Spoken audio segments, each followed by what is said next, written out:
Hey Planeswalkers, this is Eric again from Bane Alley Magic, bringing you another deck tech video. In my last two videos, I did monocolored decks based on old school commanders, so I decided what the heck, let's do it again with red. So today we're talking about Márton Stromgald. But before we do, a quick reminder, if you enjoy this video, please hit that subscribe button. So Márton Stromgald is 2/2 red for a 1/1 human knight that says whenever Márton Stromgald attacks, other attacking creatures get +1/+1 until end of turn for each attacking creature other than Márton Stromgald. Whenever Márton Stromgald blocks, other blocking creatures get +1/+1 until end of turn for each blocking creature other than Márton Stromgald. So before we get into strategy here, I just want to say that whenever you are using such an old school card like this as your commander, you should feel free to make a proxy with better artwork. The old artwork here is just kind of dull, it's tonal, nothing is really bright and popping. So here's my proxy. I generally use the website Shenafu Card Creator.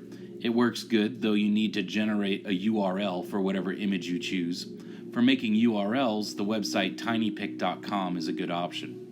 So anyway, for me, Marton is very comparable to one of the most powerful cards in Commander, and that's Craterhoof Behemoth. If you know anything about Craterhoof Behemoth, you know that it just ends games out of nowhere. That's why I picked Marton. He is obviously not as powerful as Craterhoof Behemoth, but he's pretty darn close. The main differences are that Marton only pumps up creatures when he attacks. He does not include himself when making a creature count, and most importantly, he does not give our creatures trample. We get around these downsides by going wide, and by including cards that give our creatures trample. The one thing Marton has over Craterhoof Behemoth is that his ability can trigger multiple times, not just when he enters the battlefield, and so he can pump up our creatures whenever he attacks and whenever he blocks. This is a token deck, which is really powerful as far as strategy goes. A token theme means we are going to create a whole army of little creatures. Having a large quantity of little creatures is often much better than having a small quantity of big creatures, as most of the time little creatures can still easily block the big creatures. While on the flip side, the player with a small amount of big creatures is going to have a difficult time blocking the army of small creatures. Playing the token strategy also gives you a board advantage, which is similar to having card advantage. Where most other players are going to get a single creature from using one card, we get multiple creatures out of one card. So the idea here is simple. We fill the board with as many creatures as we can, and then bring out Marton to make them all huge. So let's get into the deck, starting with the creatures. Our first creature is Legion Loyalist, 1 red for a 1/1 Goblin Soldier with haste and has Battalion. Whenever Legion Loyalist and at least 2 other creatures attack, creatures you control gain first strike and trample until the end of the turn and can't be blocked by creature tokens this turn. So Legion Loyalist doesn't make any tokens himself, but again, we want cards in the deck that give our creatures trample, and Legion Loyalist is fabulous at this. It also makes our creatures unblockable by tokens, and Legion Loyalist also has haste, so it can attack right away and be part of the creature count. Really great in this deck. Next we have Legion War Boss, 2 and a red for a 2/2 Goblin Soldier with Mentor.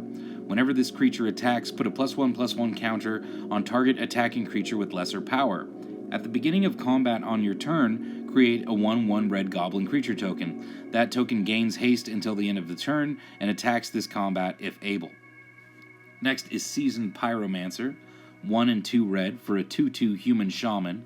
When Seasoned Pyromancer enters the battlefield, discard 2 cards, then draw 2 cards. For each non-land card discarded this way, create a 1/1 red elemental creature token. And you can pay 3 and 2 red to exile Seasoned Pyromancer from your graveyard, and then create 2 1/1 red elemental creature tokens.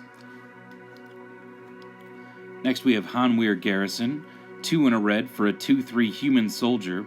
Whenever Hanweir Garrison attacks, put 2 1/1 red human creature tokens onto the battlefield tapped and attacking. And it melds with Hanweir Battlements, so let's look at that. Hanweir Battlements is a land that taps data colorless, or you can pay a red and tap it, and target creature gains haste until the end of the turn. Pretty great because Marton doesn't have haste himself. And you can pay 3 and 2 red and tap it, and if you own and control both Hanweir Battlements and a creature named Hanweir Garrison. You exile them and then meld them into Hanweir the Writhing Township. So you flip the cards over, and on the back sides, you put the cards together into Hanweir the Writhing Township, which is a 7/4 Eldrazi ooze with trample and haste. And whenever Hanweir the Rising Township attacks, put 2 3/2 colorless Eldrazi horror creature tokens onto the battlefield tapped and attacking. So Hanweir Garrison and Hanweir the Writhing Township can generate a ton of creature tokens pretty quickly. Next we have Varchild, Betrayer of Keldor, 2 in a red for a 3/3 human knight, and whenever Varchild, Betrayer of Keldor, deals combat damage to a player, that player creates that many 1/1 red survivor creature tokens. Survivors your opponents control can't block, and they can't attack you or a planeswalker you control. When Varchild leaves the battlefield, gain control of all survivors.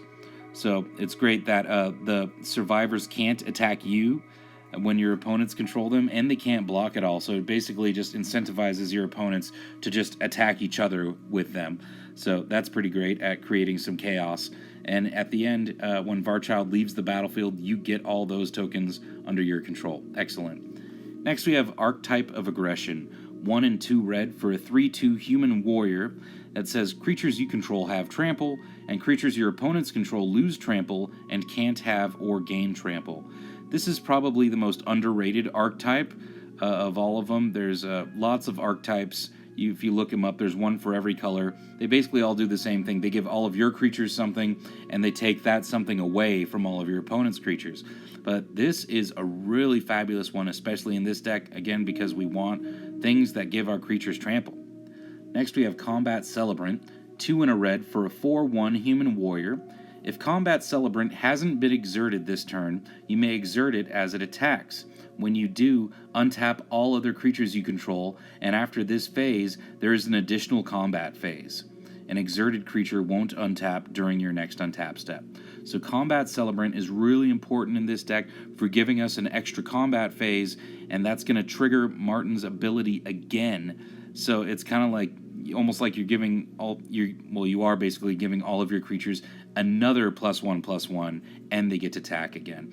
So this is my only card in the deck that gives you extra combat steps, but if you're building the deck, feel free to include some more. They all work great with Márton Stromgald. Next we have Anger, 3 in a red for a 2/2 incarnation with haste. As long as Anger is in your graveyard and you control a mountain, creatures you control have haste. So this is just one of the best ways to give your creatures haste in the format, because as long as it's in your graveyard, they have haste. And it's not hard to get it into your graveyard because it only has 2 toughness.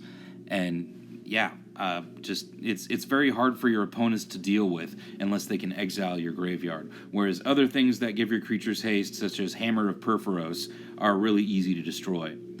Next we have Scampering Scorcher, 3 in a red for a 1/1 elemental, recently released in the Magic 2020 set. When Scampering Scorcher enters the battlefield, create 2 1/1 red elemental creature tokens. Elementals you control gain haste until the end of the turn. Next we have Beetleback Chief, 2 and 2 red for a 2/2 Goblin Warrior. When Beetleback Chief enters the battlefield, create 2 1/1 red Goblin creature tokens. Next is Pia and Kirin Nalaar, 2 and 2 red for a 2/2 Human Artificer. When Pia and Kirin Nalaar enter the battlefield, create 2 1/1 colorless Thopter artifact creature tokens with flying. And you can pay 2 in a red to sacrifice an artifact, and Pia and Kirin Nalaar deals 2 damage to any target. So you see these last 3 creatures all have the similar ability. When they enter the battlefield, you create 2 1/1 creature tokens. Next we have Krenko Mob Boss, 2 and 2 red for a 3/3 Goblin Warrior that you can tap to create X 1/1 Goblin creature tokens, where X is the number of goblins you control. So if you've ever played against this as a commander, you know that Krenko can get out of hand really quickly. A great option for a Goblin Tribal commander, but in this deck, mostly just making more and more tokens every single turn. Next is Nesting Dragon, 3 and 2 red for a 5/4 dragon with flying, and it has landfall. Whenever a land enters the battlefield under your control, create a 0/2 Dragon Egg creature token with Defender, and when this creature dies, create a 2/2 dragon creature token with flying, and pay a red, this creature gets +1/+0 until the end of the turn, which is an ability called Fire Breathing. So, at first your tokens are only going to be 0/2s, but eventually they're going to be 2/2s with flying, and that is huge. You know, every time we play a land, we can get a ton of creatures out of that, and we do have a couple of sacrifice outlets in the deck to make sure that we can turn those 0/2s into 2/2s with flying. Next is Siege Gang Commander, 3 and 2 red for a 2/2 goblin. When Siege Gang Commander enters the battlefield, create 3 1/1 red goblin creature tokens. You can pay 1 and a red to sacrifice a goblin. Siege Gang Commander deals 2 damage to any target. Next is Skyline Despot, 5 and 2 red for a 5/5 dragon with flying. When Skyline Despot enters the battlefield, you become the monarch. At the beginning of your upkeep, if you're the monarch, put a 5/5 red dragon creature token with flying onto the battlefield. So yeah, we do also have some ways to make big tokens in this deck, you know, not bad to have some tokens with high toughness. Next we have Bedlam Reveler, 6 and 2 red for a 3/4 Devil Horror. Bedlam Reveler costs 1 less to cast for each instant and sorcery card in your graveyard, so this could potentially only cost 2 mana. It has prowess, so whenever you cast a non-creature spell, this creature gets +1/+1 until the end of turn. And finally, when Bedlam Reveler enters the battlefield, discard your hand and then draw 3 cards. So hopefully this is like the last card in your hand as you play it, and then you're just going to be drawing 3 cards instead of having to discard your hand. Next we have Emrakul's Hatcher, 4 and a red for a 3/3 Eldrazi drone. When Emrakul's Hatcher enters the battlefield, put 3 0/1 colorless Eldrazi spawn creature tokens onto the battlefield. They have sacrificed this creature to add 1 mana to your mana pool. So you could use those for ramping, but more importantly, if you have 3 0/1 Eldrazi spawn, it doesn't matter that they're 0/1s because Márton Stromgald is going to pump them up into huge creatures. Next we have Kazoo, Tyrant of the Cliffs, 3 and 2 red for a 5/4 Ogre Warrior. Whenever a creature an opponent controls attacks, if you're the defending player, create a 3/3 red ogre creature token unless that creature's controller pays 3 mana. And so this is for each creature that's attacking you. So if they're attacking you with 3 creatures, they're going to have to pay 9 mana to prevent you from getting any creature tokens. So this is sort of like our red version of Ghostly Prison here. Really great in any red deck actually, but absolutely essential in any token deck. Next we have Thermo Pod, 4 and a red for a 4/3 slug, and you can pay 1 snow mana to give it haste until the end of the turn. We're not running snow lands in this deck, but you know, you could. And you can sacrifice a creature to add 1 red mana to your mana pool. So that's why Thermo Pod is in this deck. It's a sack outlet. And not only is it a sack outlet, but it's a sack outlet with a pretty relevant ability of adding mana to your mana pool. So it can help you cast other spells, like Comet Storm or something like that. Again, sometimes we just need a sack outlet, not only with that dragon that makes the defender tokens, but also, you know, maybe somebody's trying to enchant Márton Stromgald, or, you know, they're trying to gain control of them, or they're trying to exile one of our other creatures, you know, and so we can respond by sacrificing that creature to make sure that doesn't happen. Next, we have Tempt with Vengeance. This is the first of our purely creature token making spells. So we're done with the creatures. These are creature token spells. So Tempt with Vengeance is X and a red for a sorcery that has Tempting Offer. Put X 1/1 red elemental creature tokens with haste onto the battlefield. Each opponent may put X 1/1 red elemental creature tokens with haste onto the battlefield.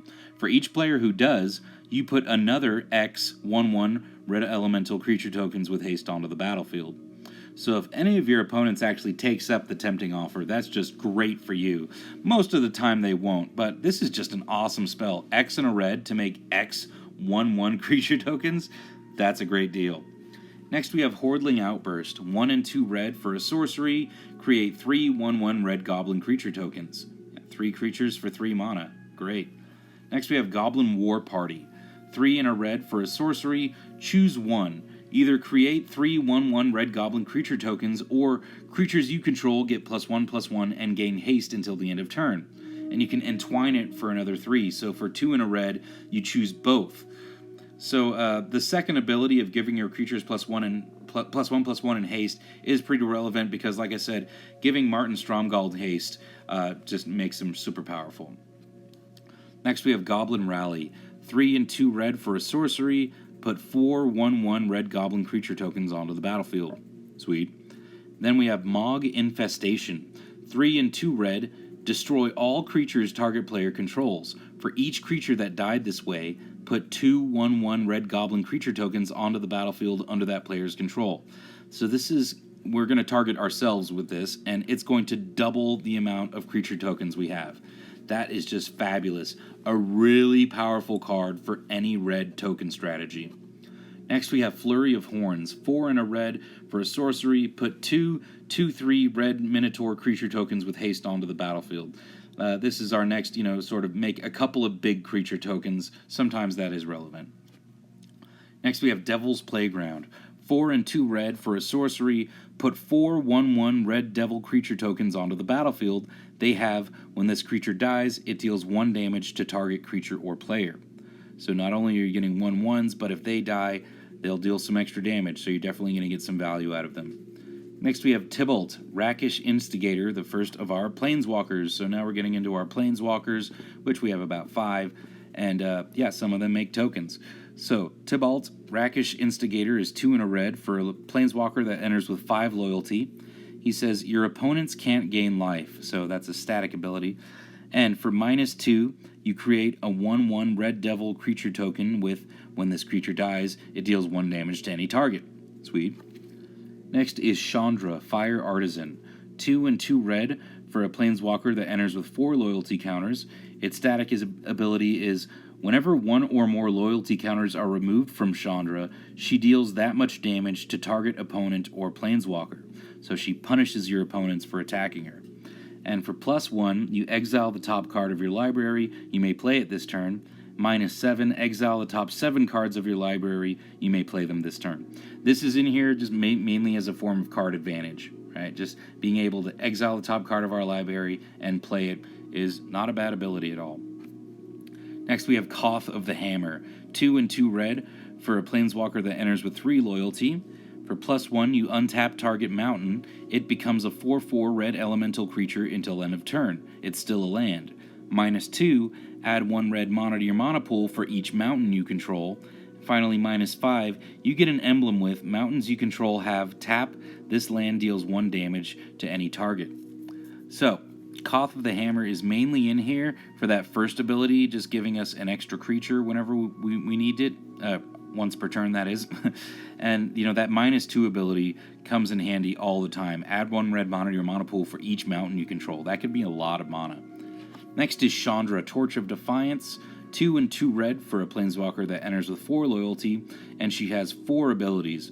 First one is +1, exile the top card of your library. You may cast that card. If you don't, Chandra deals 2 damage to each opponent. Her next +1 is add 2 red mana to your mana pool. So we got card advantage and ramp here. -3, Chandra, Torch of Defiance deals 4 damage to target creature. Alright, we have card advantage, ramp, and removal. Finally, -7, you get an emblem with, whenever you cast a spell, this emblem deals 5 damage to target creature or player. Yeah, everything we want in a Planeswalker. Next is Chandra Flamecaller. 4 and 2 red for a Planeswalker that enters with 4 loyalty. +1, put 2 3/1 elemental creature tokens with haste onto the battlefield. Exile them at the beginning of the next end step. For 0, discard all cards in your hand and then draw that many cards +1. And -X, Chandra Flamecaller deals X damage to each creature. So she could act as a miniature board wipe if we need her to. Mainly she's in here for that +1 ability to give us 2 extra creatures at the time that we're attacking with Marton, so we get extra creatures, go extra wide, always important. And that 0 ability is really relevant as well, just discarding your hand and drawing that many +1, very helpful. And that gets us into the card draw, starting with Faithless Looting. 1 red for a sorcery, it says draw 2 cards and then discard 2 cards, and it has flashback for 3. So for 2 and a red, you may cast this card from your graveyard for its flashback cost and then exile it. So this is the form of card advantage that we normally get out of red, drawing cards, then discarding that many cards. It's called looting. It is not nearly as powerful as a straight-up card draw, but we do have ways around that we'll get to very soon. Next we have Molten Psyche, 1 and 2 red for a sorcery. Each player shuffles the cards from his or her hand into his or her library and then draws that many cards. And it has Metalcraft. If you control 3 or more artifacts, Molten Psyche deals damage to each opponent equal to the number of cards that player has drawn this turn. So that is going to include all the cards they drew off of Molten Psyche, so this could deal your opponents a ton of damage. Next we have Risk Factor, 2 and a red for an instant. Target opponent may have Risk Factor deal 4 damage to them. If that player doesn't, you draw 3 cards. And it has Jumpstart. You may cast this card from your graveyard by discarding a card in addition to paying its other costs, and then exile this card. So Jumpstart, similar to Flashback, you get to cast it again. With Risk Factor, you run the risk. Your opponent is going to choose the option that's best for them and worst for you. So you want to be political with this. You want to choose the opponent that doesn't want to take any damage, and they're going to let you draw the 3 cards. Next we have Corvettes Fury, 4 and a red for a sorcery. For each player, choose friend or foe. Each friend discards all cards from their hand, then draws that many cards plus 1. Corvettes Fury deals damage to each foe equal to the number of cards in their hand. Yeah, so we're wheeling our hand away and dealing damage to some opponents along the way. Next is Incendiary Command, 3 and 2 red for a sorcery. It says choose 2. Incendiary Command deals 4 damage to target player, or Incendiary Command deals 2 damage to each creature, or destroy target non-basic land, or each player discards all the cards in his or her hand and then draws that many cards. So mainly this is in here for the last ability of wheeling away our hand and drawing that many cards, but the other options can be very useful as well. And of course we get to choose 2, so we will get to choose one of those other options as well. Next is Reforged the Sole, 3 and 2 red for a sorcery. Each player discards his or her hand and then draws 7 cards. Yeah, so not just drawing that many cards, draws 7 cards. That's huge. You could have no cards in hand after this and just draw 7 cards for 5 mana. That is excellent. And it has Miracle for 2, so for just 1 and a red, you may cast this card for its Miracle cost when you draw it if it's the first card you drew this turn. So, you can't necessarily, draw this card, put it into your hand, then lollygag a bit and then go, oh yeah, this was the first card I drew this turn. Nobody's going to know it's the first card you drew this turn if you've already put it into your hand. So try to remember that. But man, for just potentially for only 2 mana, drawing 7 cards, and this is possibly one of the best card draw spells in the whole game. Absolutely. Next is Alhammarit's Archive, 5 mana for a legendary artifact. It says, if you would gain life, you gain twice that much life instead, and if you would draw a card except the first one you draw on each of your draw steps, draw 2 cards instead. So, we have absolutely no way to gain life in this deck. That's not what this deck is about, so the first ability doesn't matter, but the second ability is really important with cards like Faithless Looting. If you would draw a card except for the first one you draw on your draw step, you draw 2 cards instead. So with Faithless Looting, you're going to be drawing 4 cards and then discarding 2. With all of our looting cards, Alhammarit's Archive is really powerful. Next is Staff of Nin, 6 mana for an artifact. At the beginning of your upkeep, draw an extra card, and you can tap Staff of Nin to deal 1 damage to any target.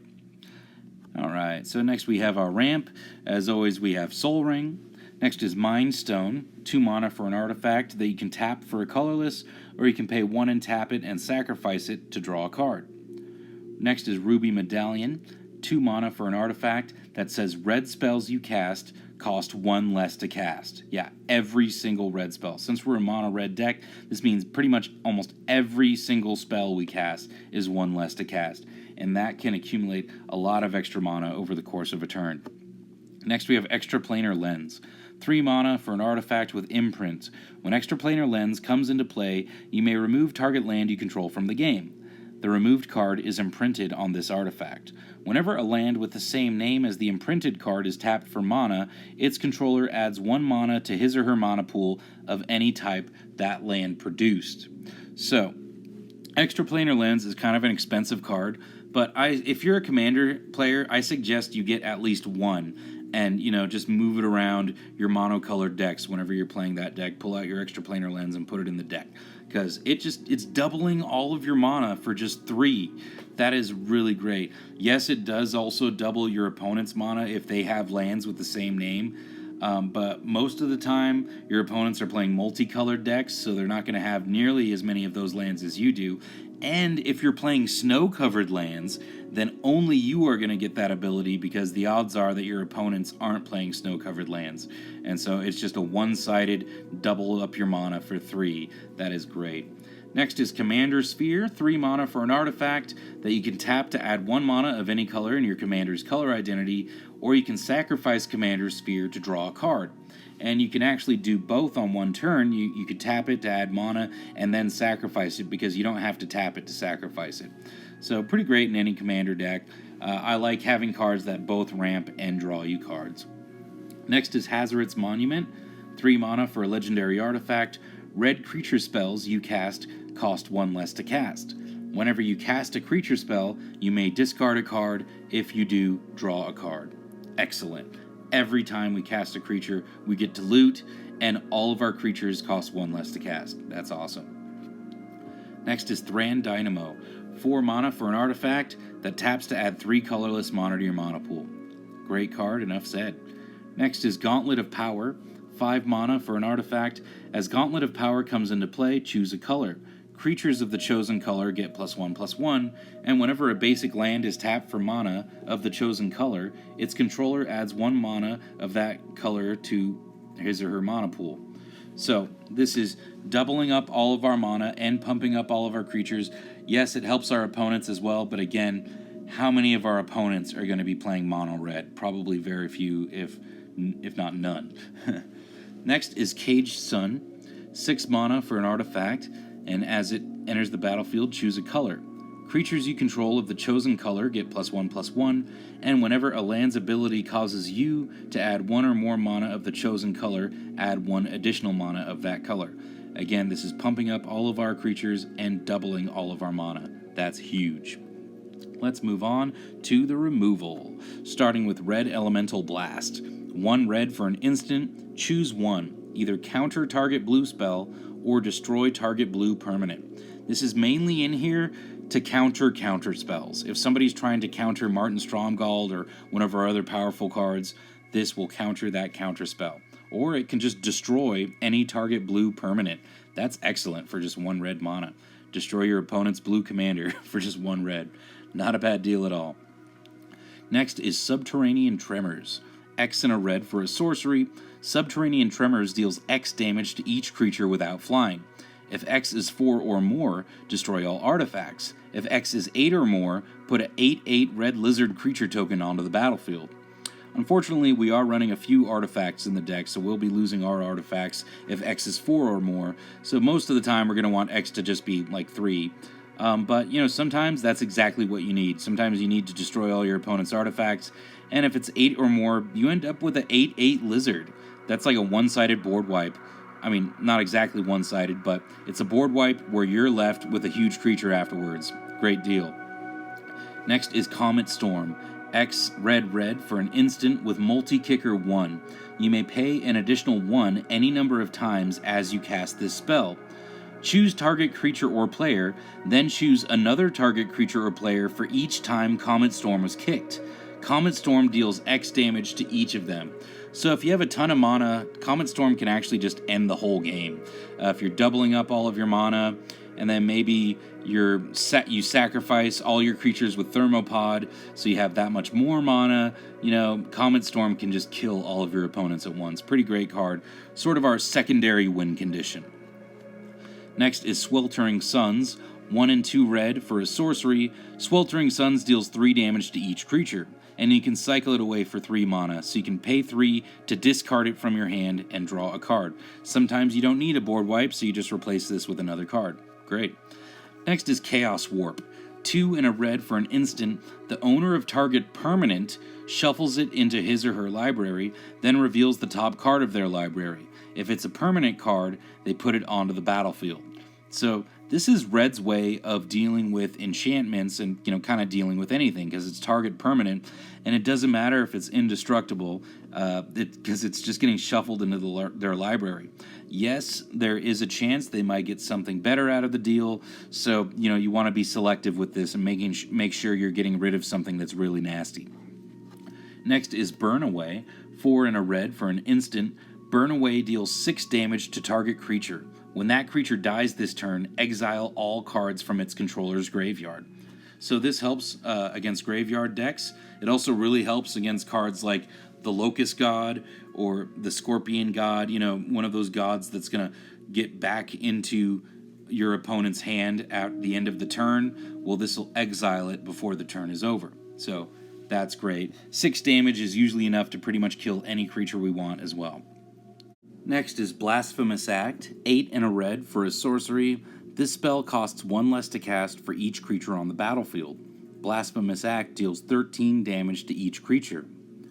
Next is Star of Extinction, 5 and 2 red for a sorcery. Destroy target land. Star of Extinction deals 20 damage to each creature and each planeswalker. So definitely going to be enough damage to kill everything on the battlefield and kill all the planeswalkers. Hopefully not our planeswalkers, but, hey, sometimes that's just what we need. That's just the nature of board wipes. Moving along to our other cards. So Gamble is our tutor. It's 1 red for a sorcery. Search your library for any card and put that card into your hand. Then discard a card at random and then shuffle your library. Yep, you might discard the card that you searched for, but the odds are, if you have a large hand anyway, that you're not going to. Sometimes Gamble's going to fail you. It's a gamble. So is the name of the card. Next is Goblin Bombardment. 1 and a red for an enchantment. Sacrifice a creature. Goblin Bombardment deals 1 damage to target creature or player. So, Goblin Bombardment is kind of our way to respond to someone else's board wipe. If someone's about to kill all of our creatures, then we just sacrifice them all to deal our opponent that much damage, and at least get some value out of them. Next is Dragon Throne of Tarkir. 4 mana for a legendary artifact equipment. Equipped creature has Defender and has pay 2 and tap it. Other creatures you control gain trample and get +X until the end of the turn, where X is this creature's power, and it has equip for 3. So sure, the creature that you equip it to isn't going to be able to attack, but this is going to pump up all the other creatures and, most importantly, give them trample, which is exactly what Marton Stromgald wants. Next is Street Riot. 4 and a red for an enchantment. As long as it's your turn, creatures you control get +1/+0 and have trample. Next is Eldrazi Monument. 5 mana for an artifact. Creatures you control get +1/+1, have flying, and indestructible. At the beginning of your upkeep, sacrifice a creature. If you don't, then sacrifice Eldrazi Monument. So sure, Eldrazi Monument isn't giving our creatures trample, but it's giving them flying, which is just about almost as good or maybe even better. So if you can't give them trample, then give them evasion. And having them be indestructible is also just fabulous. This is just a fabulous card for any token deck. I definitely suggest it, no matter what color you're playing. Get an Eldrazi Monument for your token deck. And finally, we have Akroma's Memorial. 7 mana for a legendary artifact. Creatures you control have flying, first strike, vigilance, trample, haste, and protection from black and from red. Yeah, just absolutely a ridiculous amount of keyword abilities on there. Just this with the token deck just gets out of hand really quickly. And protection from black and red, that means it's going to be really hard to kill them unless your opponent has some white removal. And that brings us to the lands. As we've already mentioned, we have Handweir Battlements. Next we have Scavenger Grounds, which is a desert that you can tap to add a colorless, or you can pay 2 and tap it and sacrifice a desert to exile all cards from all graveyards. Well, this is our only desert in the deck, so basically you're going to be sacrificing Scavenger Grounds, and this is obviously in here to help battle the graveyard decks. Next is Springjack Pasture, a land that taps to add a colorless, or you can pay 4 mana and tap it to put a 0/1 white goat creature token onto the battlefield, or you can tap it and sacrifice X goats to add X mana of any one color to your mana pool, and you gain X life. Hey, I guess I lied. There is one way that we can gain life in this deck. Next we have Ark of Orazka, which is a land with Ascend. If you control 10 or more permanents, you get the city's blessing for the rest of the game. And you can tap it to add a colorless, or you can pay 5 and tap it and draw a card. Activate this ability only if you have the city's blessing. Well, we're playing Commander, which is a long game format, so the odds that you're going to have 10 or more permanents is pretty high. Also, we're playing a token deck, which makes it even more probable. Next is Blast Zone. Blast Zone enters the battlefield with a charge counter on it. You can tap it for a colorless, or you can pay XX and tap it to put X charge counters onto it. Finally, you can pay 3 and tap it and sacrifice it to destroy each non-land permanent with converted mana cost equal to the number of charge counters on Blast Zone. So, this is just our removal on a land. This could, potentially be a board wipe, but, only for things that are the exact converted mana cost equal to the number of charge counters on Blast Zone, but can help out a lot.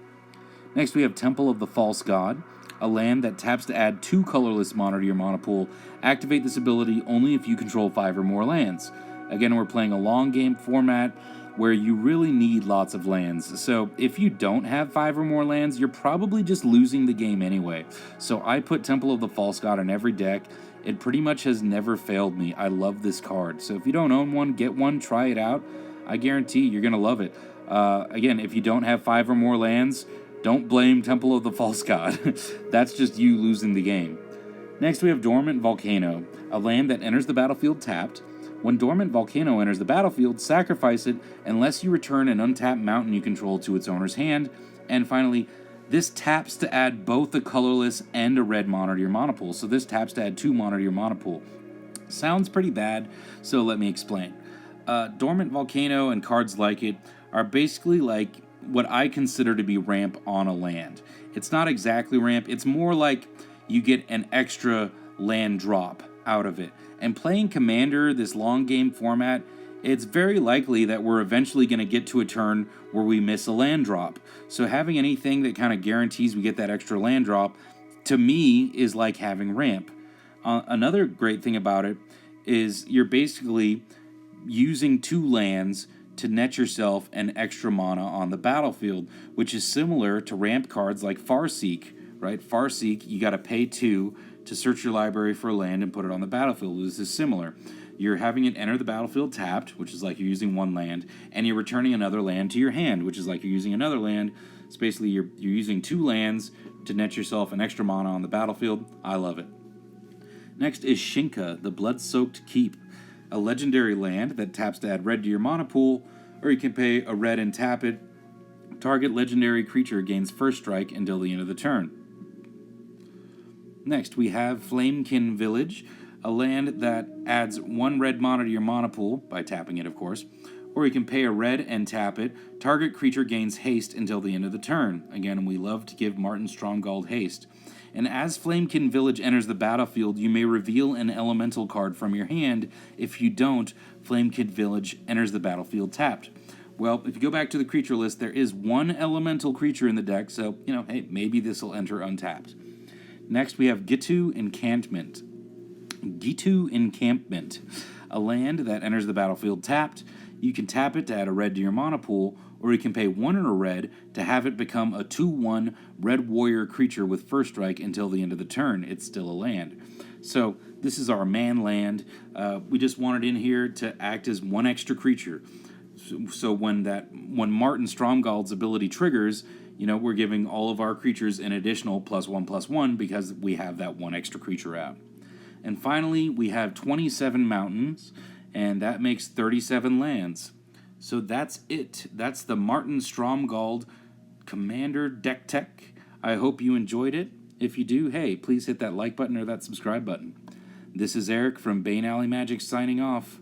Until next time, take care, take it easy.